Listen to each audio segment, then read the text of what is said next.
నమస్కారం. నేను మీ ఆయుర్వేద డాక్టర్ చిట్టిపొట్ల మధుసూదన శర్మని.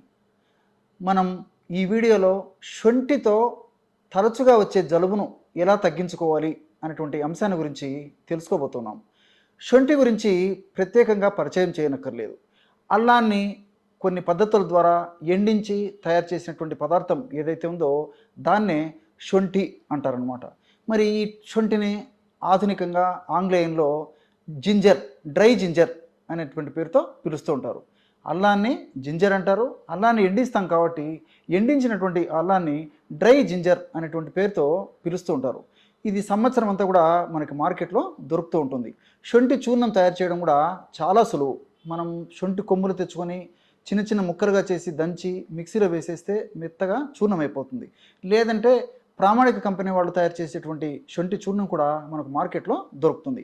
మరి ఈ శొంఠి చూర్ణాన్ని ఉపయోగించి తరచుగా జలుబు చేసేటటువంటి సమస్యని ఎలా తగ్గించుకోవాలంటే మరి ఇక్కడ మనం ఒక విషయం తెలుసుకోవాలి.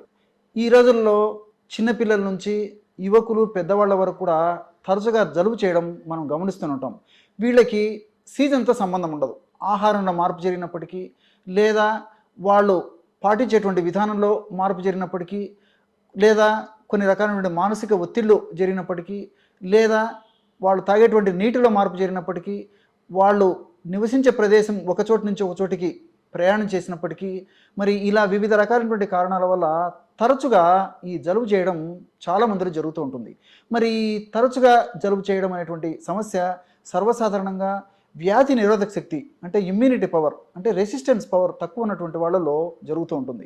మరి దీనికి సంబంధించి సహజ సిద్ధమైనటువంటి ప్రకృతి ప్రసాదించినటువంటి ఔషధాలను మనం సక్రమంగా సద్వినియోగం చేసుకుంటే కొన్నాళ్ళకి మరి ఆ వ్యాధి నిరోధక శక్తి పెరిగి తరచుగా జలుబు చేయడం అనేటువంటి సమస్య కూడా తగ్గిపోతుంది.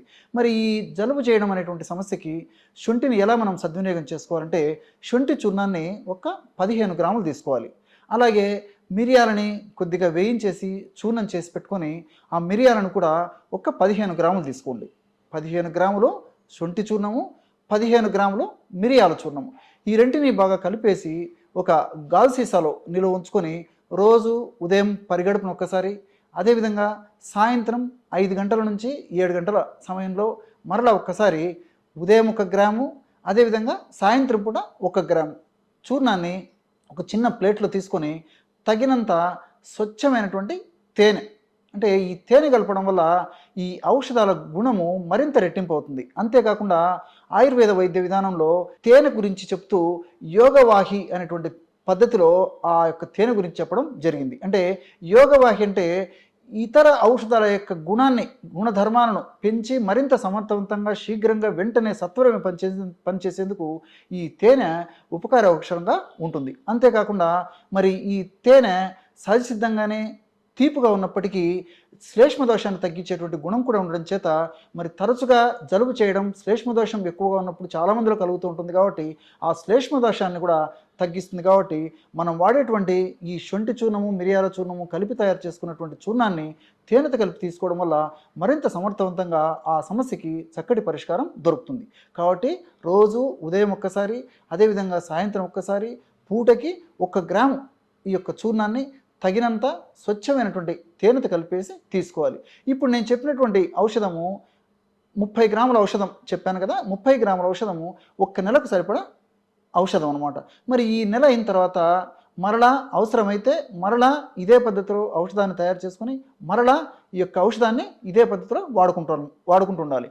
ముఖ్యంగా ఇలాంటి ఔషధాలు తాజాగా తయారు చేసుకొని వాడుకోవడం వల్ల ఔషధ యొక్క గుణాలు సంపూర్ణంగా ఉంటూ మనకు శరీరానికి సదా చక్కగా ఉపయోగపడుతూ మరి చాలా బలవత్తరంగా మనం పనిచేసేందుకు కూడా అవకాశం ఉంటుందన్నమాట.